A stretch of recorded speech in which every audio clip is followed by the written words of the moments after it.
तो आदाब, नमस्कार, गुड इवनिंग, सत श्री अकाल। एक बार फिर आप तमाम लोगों का स्वागत है फॉलो अप में। आज संडे है और आज दिन फॉलो अप का है। फॉलो अप यानी वो कहानियां जिस पर वक्त ने धूल की चादरें चढ़ा दी हैं, गड़े मुर्दे जिनको उखाड़ने की हम कोशिश करते हैं ताकि ये बता सकें कि उस पुराने केस जो कभी सुर्खियों में रही आज क्या हुआ।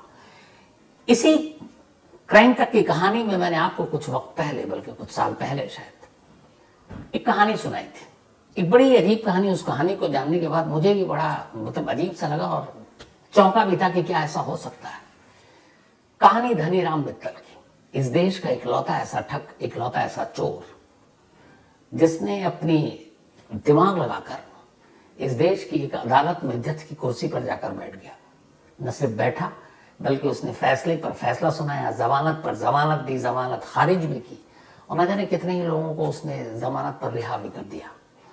जिसने भी धनी राम मित्तल की ये कहानी सुनी वही चौंक उठा कि क्या ऐसा भी हो सकता है। मतलब एक ठग जज की कुर्सी पर जाकर बैठ सकता है। लेकिन ऐसा हुआ था। उन्हीं धनी राम मित्तल की अब मौत हो गई। पिछले काफी वक्त से बीमार, उम्र भी 80 पार हो चुकी थी, थोड़ी याददाश्त भी चली गई थी। तो धनी राम मित्तल की अभी दिल्ली में मौत हुई बीमारी की वजह से। मौत से पहले भी कई मुकदमे कई अलग अलग जगहों पे थे, कई बार कोर्ट में पेशी भी हो रही थी, लेकिन उनके वकील बार बार उनकी बढ़ती और ढलती उम्र और सेहत का हवाला देकर छूट मांग रहे थे और वो जमानत पर आखिरी वक्त में बाहर गए। तो जमानत पर बाहर रहते हुए ये जमानती जिंदगी अब खत्म हो गई और धनीराम मित्तल की मौत हो गई। बट मैं चाहता हूं कि धनीराम मित्तल की जो पूरी कहानी मैंने आपको सुनाई थी, हो सकता है हमारी बहुत सारे क्राइम तक फैमिली मेंबर ने नहीं सुनी है, मैं चाहता हूं वो कहानी हूबहू फिर से आपको सुनाऊं, क्योंकि फॉलो अप में इस कहानी को भी जानना बहुत जरूरी है। तो वही कहानी एक बार फिर से आपके सामने सुनिएगा। नटवरलाल, चाल शोभराज, सुकेश चंद्रशेखर, बंटी चोर, ऐसे तमाम ठगों की कहानियां सुनी और सुनाई जाती रही हैं। लेकिन आज जिस ठग की कहानी मैं आपको सुनाने जा रहा हूं, दावा करता हूं कि ऐसी दूसरी मिसाल इस देश को छोड़िए दुनिया में कहीं और नहीं मिलेगी। एक ठग पूरे 40 दिनों तक एक कोर्ट में जज की कुर्सी पर बैठा रहता है और इन 40 दिनों में वो लगातार फैसले पर फैसले सुनाता रहता है। न मालूम कितने ही लोगों को जमानत देता है, न मालूम कितने ही लोगों को जेल भेजता है और किसी को पता नहीं चलता। और जब पता चलता है तो वो ठग खुद ही उस जज की कुर्सी से उठता है और रफू चक्कर हो जाता है।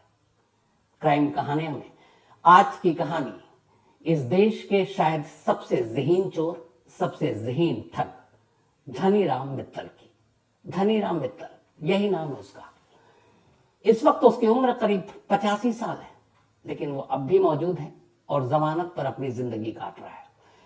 लेकिन जज की कुर्सी पर वो कैसे बैठा, कैसे 40 दिनों तक पूरे सिस्टम को बेवकूफ बनाकर वो फैसले सुनाता रहा, ये आप सुने उससे पहले जरूरी है कि उसकी जिंदगी में झांके कि आखिर उसने ऐसे किया कैसे। 1939 में धनीराम मित्तल का जन्म हरियाणा के भिवानी शहर में होता है। परिवार पूरा पढ़ा लिखा। एक भाई तो आगे चलकर जज भी बने। धनीराम मित्तल खुद भी पढ़ने लिखने में होशियार। रोहतक के कॉलेज से उसने ग्रेजुएशन पास किया। अब इसके बाद नौकरी की तलाश में जुट गया। बड़े धक्के खाए इधर उधर, कहीं नौकरी मिली नहीं। उसने अपने आसपास दोस्तों को भी देखा, सभी उस वक्त सरकारी नौकरी करना चाहते थे। धनीराम मित्तल को भी लगा कि कोई सरकारी नौकरी मिल जाए तो जिंदगी ढंग से चले। लेकिन तमाम कोशिशों के बावजूद उसे सरकारी नौकरी मिली नहीं। ये बात है 1964 की। इसके बाद अचानक एक रोज वो अपने शहर के आरटीओ के दफ्तर में पहुंचता है। वहां कुछ लाइसेंस बनाना होगा उसे। वहां जाता है तो देखता है कि लोग धक्के खा रहे हैं, बाहर दलाल बैठे हैं और दलालों की अच्छी खासी कमाई हो रही है। वो फटाफट कागज बना रहे हैं जिसके बदौलत लाइसेंस मिल रहा है। उसे ये सब देखकर बड़ा अजीब लगा कि अंदर धक्के खा रहे हैं, लाइन में लोग लगे हुए हैं, बाहर दलाल चुटकियों में काम करा रहा है। उसे बड़ा मजा आया देखकर। उसे सोचा कि क्यों ना यही काम करूं, सरकारी नौकरी तो मिल नहीं रही। बस उसने आरटीओ के बाहर एक दो दलाल से दोस्ती की और अब वहीं डेरा जमा लिया। अब वो कागजात बनाना शुरू कर देता है। फिर इसी दौरान उसे पता चलता है कि यहाँ फर्जी पेपर भी बनते हैं, उसकी बदौलत भी लाइसेंस मिलता है। और उसे और मजा आने लगा। अब वो फर्जी पेपर बनाने में माहिर हो गया, लेकिन उसकी मंजिल ये थी नहीं। करीब 4 साल तक वो इस आरटीओ में यही काम करता रहा। 4 साल के बाद उसका जी भर गया। उसने कहा नहीं, कुछ और करना है। अब वो 4 साल के बाद चूंकि फर्जी पेपर बनाने में माहिर हो चुका था, उसने फिर से नौकरी ढूंढनी शुरू की। तभी एक रोज उसने अखबार में एक विज्ञापन देखा जिसमें रेलवे में कुछ नौकरी निकली थी, नई भर्तियां, और वो भर्तियां थी स्टेशन मास्टर की। अब इसने अपने सारे फेक डॉक्यूमेंट्स बनाए और इसके बाद उन्हीं फर्जी पेपर के आधार पर रेलवे में इसका सिलेक्शन हो गया और उसकी नौकरी मिल गई। इसके बाद ये स्टेशन मास्टर बन गया। 1968 में रेलवे में इसे नौकरी मिली थी। 64 से 67 तक ये आरटीओ के बाहर था, 68 में नौकरी मिल गई। अब उसके बाद अगले 6 साल तक एक स्टेशन पर ये स्टेशन मास्टर बनकर रेलवे की नौकरी करता रहा, तमाम फर्जी दस्तावेज, फर्जी कागजों के आधार पर। लेकिन ये भी उसकी मंजिल नहीं थी। 68 से 72 6 साल वो स्टेशन मास्टर रहा, फिर ऊब गया। उसने कहा अब नहीं, कुछ और। रेलवे की नौकरी उसने छोड़ दी। तब तक उसकी कोई ये जो ठगी वाला धंधा था कोई पकड़ नहीं पाया कि सारे फेक डॉक्यूमेंट्स के आधार पर उसने सरकारी नौकरी हासिल की थी। अब वो वहां से निकला, कुछ दोस्तों के साथ यूं ही भटक रहा था दिल्ली, अलग अलग शहर। तब उसने देखा, फिर अखबारों में पढ़ा कि उस वक्त गाड़ियां नई नई बहुत आ गई थी, ये गाड़ियों की बहुत चोरी हो रही है, 2 व्हीलर 4 व्हीलर, और बड़े महंगे महंगे दामों पर वो गाड़ी बिक जाती है और बड़ा आसान धंधा है। यूं गाड़ी उठाओ, किसी और को बेचो और एक ही दिन में 1000 रुपए कमा लो। उसे ये धंधा अच्छा लगा और वो दिल्ली पहुंचा। उसने कार चुरानी शुरू कर दी, लेकिन कई बार कार चुराते हुए पकड़ा भी जाता। कार चुराता, पकड़ा जाता, जेल जाता, फिर बाहर आता, फिर कार की चोरी करता। अब ये सिलसिला चलता रहा।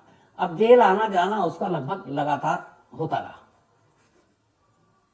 उसने इस दौरान में सैकड़ों गाड़ियां चुराई।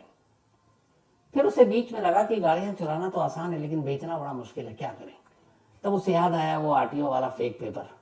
अब वो गाड़ियां भी खुद चुराता, आगे भी खुद बेचता, और आगे बेचने के लिए जो फर्जी गाड़ी के कागजात चाहिए वो भी खुद ही बनाकर उनको दे देता। अच्छे खासे पैसे कमा रहा था, लेकिन ये कि इसमें बार बार गिरफ्तारी होती, जेल जाता, बाहर आता।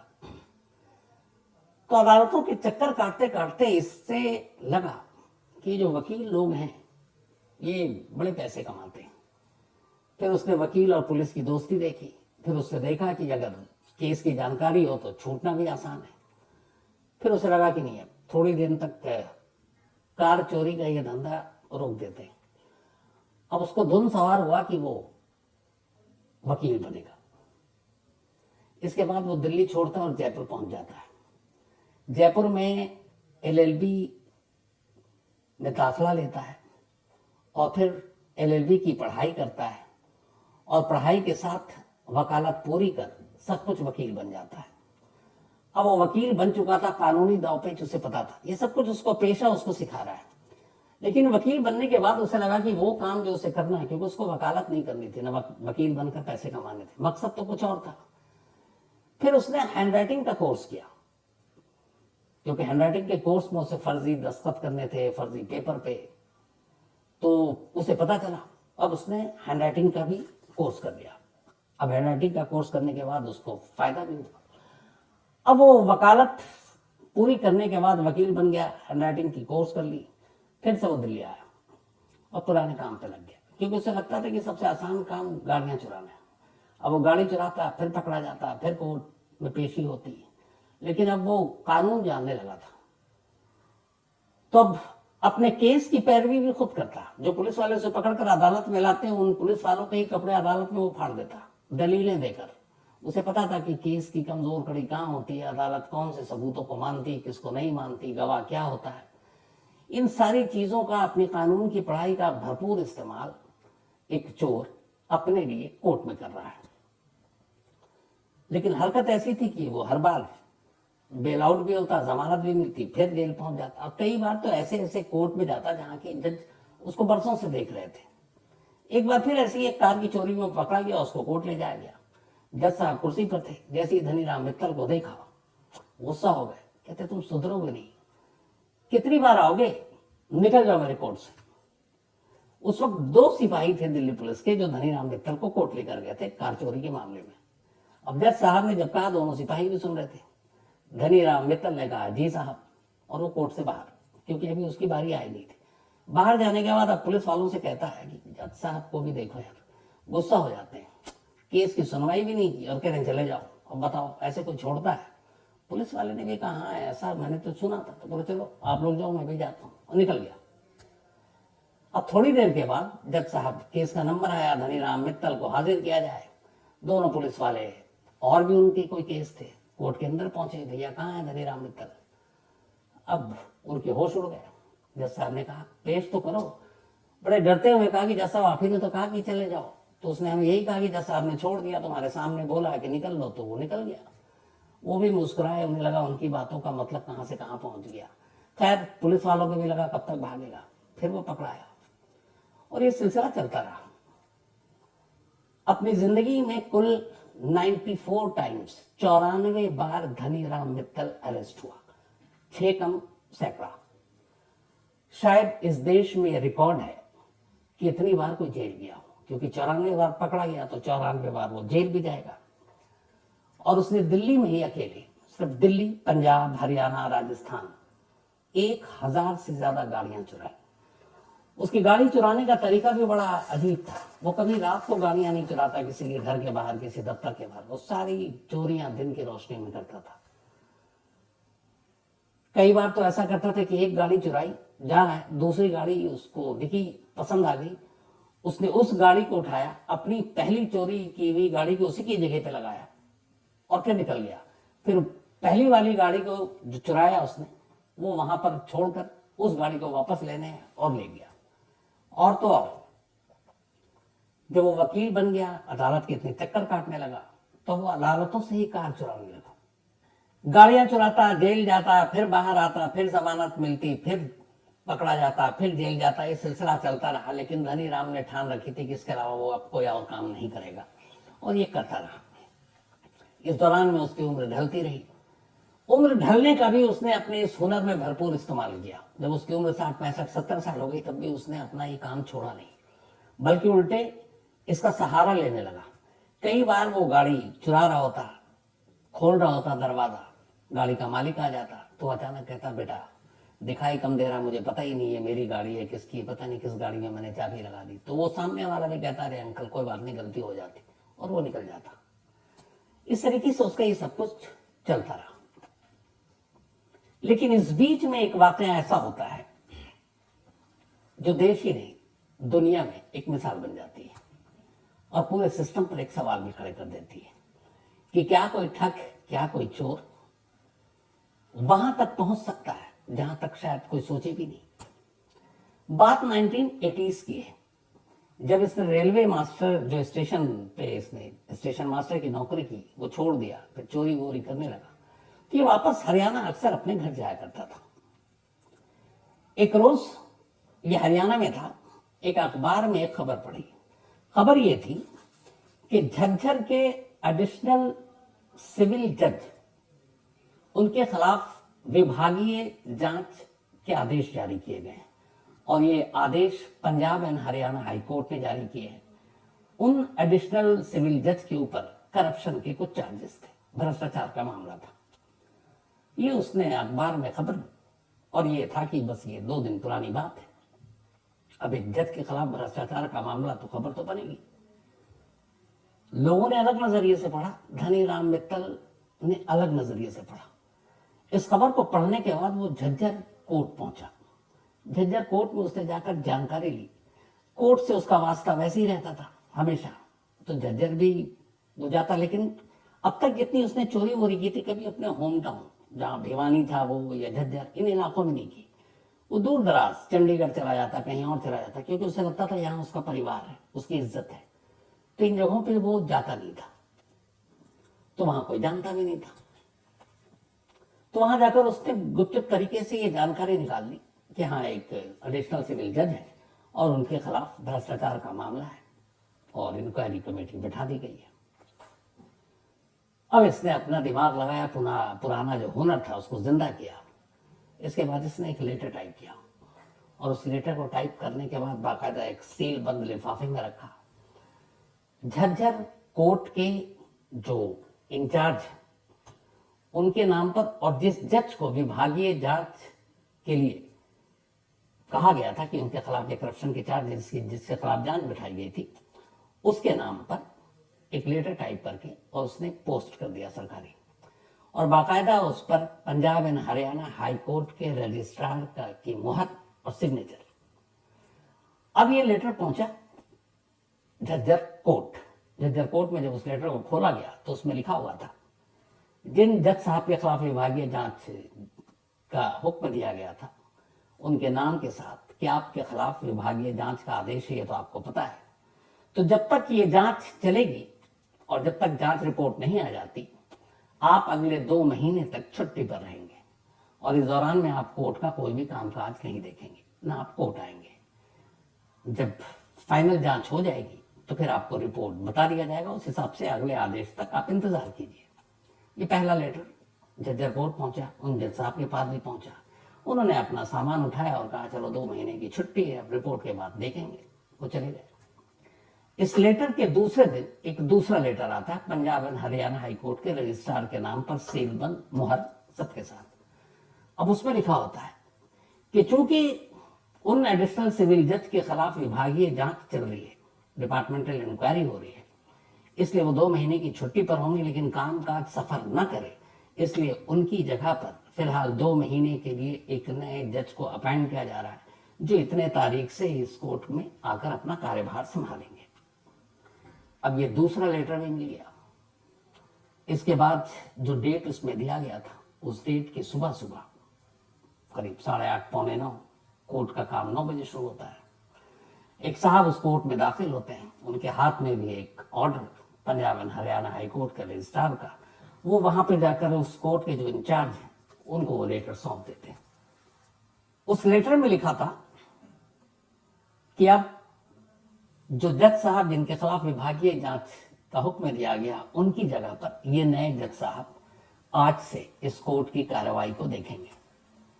और उस जज का नाम था धनी राम मित्तल, वही धनी राम मित्तल जिसकी मैं आपको कहानी सुना रहा हूं। अब चूंकि एक कॉपी पहले आ चुकी थी, एक कॉपी वो अपने साथ लेकर आए धनी राम मित्तल। उन्होंने कोर्ट के जो भी उस वक्त वहां के जिम्मेदार थे उनको वो सौंपा। उन्होंने बड़ी इज्जत से उन्हें उनका चैम्बर दिखाया, उनका कोर्ट दिखाया और कहा ये आपकी अदालत है, आज से आप इसके माई बाप। अब उसके बाद धनी राम मित्तल अदालत का वक्त शुरू होते ही अदालत के अंदर दाखिल होते हैं, अपनी कुर्सी पर बैठते हैं।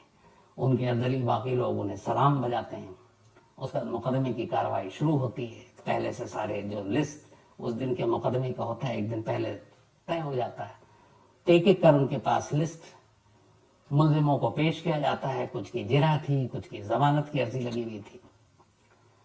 धनी राम मित्तल पहले ही दिन रिकॉर्ड तोड़ जमानत दे देते हैं, लेकिन वो जमानत उन केसों में देते हैं जो बड़े हल्के जुर्म के थे, या ऐसे केसेस में जिसको मान लीजिए कि शायद 6 महीने बाद वो छूट ही जाए। कुछ ऐसे जो संगीन केस थे, रेप के, मर्डर के, उस पर उन्होंने जमानत नहीं दी। पहले दिन की कार्रवाई खत्म हुई तो अदालत के जो सारे स्टाफ थे वो भी चौंके कि यार ये क्या है। फिर लगा कि जज साहब का मूड अच्छा होगा, नए जज साहब अच्छे इंसान होंगे। ये सिलसिला चलता रहा। अगले दिन पर कार्रवाई शुरू हुई और ठीक 9 बजे आते और 5 बजे तक अदालत में बैठते और उसके बाद फैसला सुनाते, जो भी काम करते और उसके बाद निकल लेते। अगले 40 दिनों तक धनी राम मित्तल झज्जर की इस कोर्ट में बैठकर जज की कुर्सी पर फैसला सुनाते रहे और इन 40 दिनों में कुल 2470 2470 लोगों को जमानत दे दी। 2470 केसेस में बहुत सारे लोगों की जमानत खारिज भी कर दी।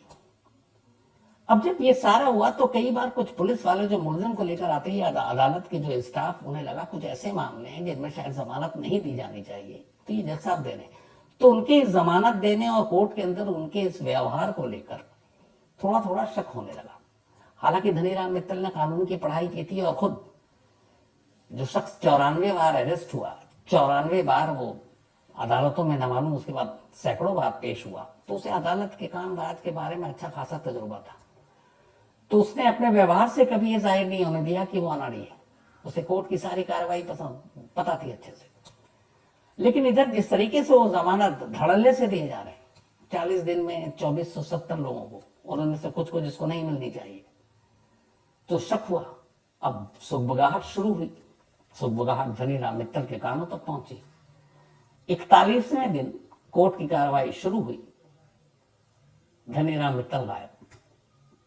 वक्त बीतता गया, वो जब कोर्ट में आई नहीं। अब ये हुआ कि भाई साहब जज साहब कहाँ गए, फिर ये हुआ कि अगले दिन भी नहीं आए, बिना इन्फॉर्म किए गए। अब जांच शुरू हुई तो बात फिर पंजाब एंड हरियाणा हाईकोर्ट तक पहुंची, वहां के रजिस्ट्रार तक पहुंची। अब जब वहां पहुंची और कहा गया कि जो जज साहब यहाँ आए थे वो तो गायब हैं, पता ही नहीं, तो पता चला कि पंजाब एंड हरियाणा हाईकोर्ट के रजिस्ट्रार ने कभी कोई ऐसा लेटर भेजा ही नहीं था। जिनके खिलाफ जांच थी उनकी जगह पर किसी और को अपॉइंट नहीं किया था। तो एक ठग आया, कुर्सी पर बैठा और चला गया। लेकिन अब यह था कि वो 40 दिन आए, बहुत सारे लोग चेहरा भी पहचान गए थे। अब ये खबर वहां के लोकल न्यूज़पेपर में छपी। 80s का दौर है, तब न्यूज चैनल और टीवी ये सब, सोशल मीडिया कुछ नहीं था। जब छपी तो फिर हंगामा मच गया कि ऐसा कैसे हो सकता है। अब इस दौरान में चूंकि दिल्ली पुलिस में हरियाणा के बहुत सारे लोग हैं जो हरियाणा से आते हैं लेकिन दिल्ली पुलिस में नौकरी करते हैं, उनमें से कुछ ने कहा कि अरे ये हैं जज साहब, तस्वीरें दिखाई गई, बोले ये तो धनीराम मित्तल है, ये तो दिल्ली में बहुत सारे केसेस में मतलब प्रोक्लेम ऑफेंडर है, पीओ है, और दिल्ली का सबसे बड़ा कार चोर है, बहुत बड़ा जालसाज है, ठग है। अब जब ये बात पता चली तो फिर हंगामा। फिर दिल्ली पुलिस ने धनीराम मित्तल को एक और कार चोरी के इल्जाम में उसी वाकये के कुछ दिन के बाद गिरफ्तार कर लिया। अब गिरफ्तार करने के बाद जेल। अब यहाँ धनीराम मित्तल के किस्से अखबारों में लगातार छप रहे हैं, लोग मजे ले लेकर पढ़ रहे हैं। अब धनीराम मित्तल एक चोर, एक जालसाज से, एक ठग से ऊपर एक अजीब कैरेक्टर बन गया। कहते हैं कि लोग मिलने के लिए बेताब होने लगे, खुद पुलिस वाले भी, वकील भी, यहाँ तक के क्रिमिनल भी। कहानी तो ये भी है कि कई ऐसे छोटे मोटे चोर उचक्के या ठग थे जिन्होंने क्राइम नहीं किया, बाहर हैं, पर उन्हें पता चला कि धनीराम मित्तल फलाने जेल में बंद है, उन्होंने जाके क्राइम कर लिया सिर्फ इसलिए कि जेल के अंदर जाके धनीराम मित्तल से मिलना है और उनसे कुछ गुरु ज्ञान लेना है। तो इतनी सारी मतलब उस वक्त धनीराम मित्तल को लेकर चीजें लिखी गई, पढ़ी गई। पुलिस वाले भी चटकारे ले लेकर किस्से सुनाने लगे। खैर उसके बाद उम्र ढलती रही लेकिन चोरी नहीं छोड़ी। तो ये थी धनीराम मित्तल की कहानी, इस देश के इकलौते ठग की कहानी जो जज की कुर्सी पर बैठा, फैसले सुनाए और पूरे सिस्टम को चौंका दिया। लेकिन अब धनीराम मित्तल इस दुनिया में नहीं। ये कहानियां जरूर हमेशा रहेंगी, सुनी भी जाएंगी और सुनाई भी जाएंगी। तो आज फॉलोअप में इतना ही। अब आपसे मुलाकात होगी अगले संडे को किसी और गड़े मुर्दे के साथ, किसी और पुराने केस के साथ। तो तब तक अपना और अपनों का ख्याल रखिएगा। Thank you very much. तो दोस्तों, आपको कहानी कैसी लगी कमेंट सेक्शन में ज़रूर बताएं। अगर आपको इस कहानी से शिकायत है तो हमारी मेल आईडी पर मेल करें, हम इस कहानी को चैनल से डिलीट कर देंगे। और अगर आपको कहानी अच्छी लगी हो तो लाइक एंड सब्सक्राइब करना ना भूलें। इससे आपका तो कुछ नहीं जाएगा पर हमारा मोटिवेशन ज़रूर बढ़ेगा। धन्यवाद।